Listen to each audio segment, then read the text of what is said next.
Last autumn we decided to make use of the space between our two greenhouses in order to provide shelter for some of our larger, more hardy succulents.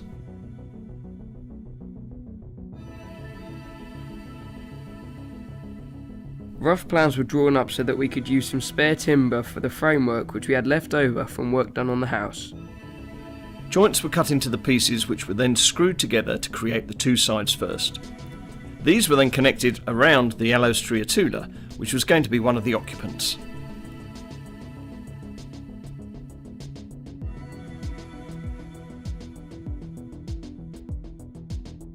Once the framework was ready, the polycarbonate sheets were attached by screws with plastic caps over them.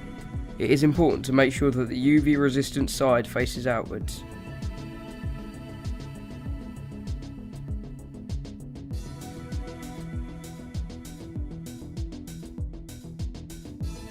The side facing the lower greenhouse was done first, then the top end, and after that the far side.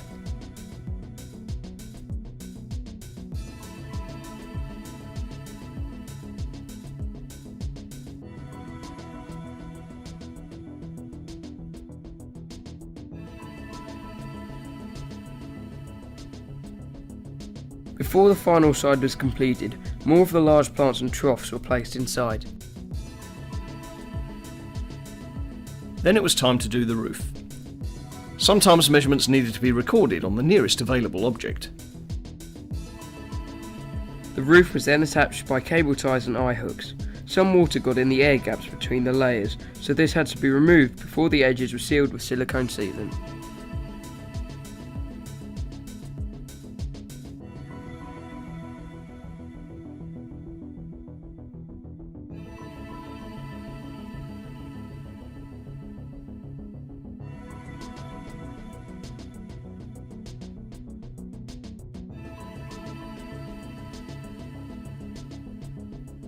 The last piece to be completed was the removable door panel.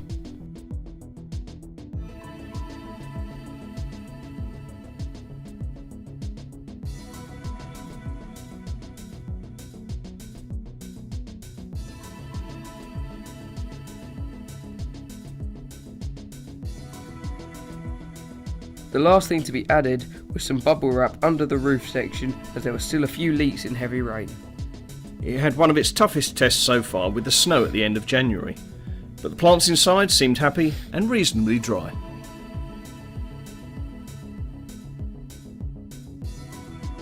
However, we had to come up with a solution to the opening blowing out in windy weather. We'll finish off with a few of our succulent plants that are happy to be outside all year round.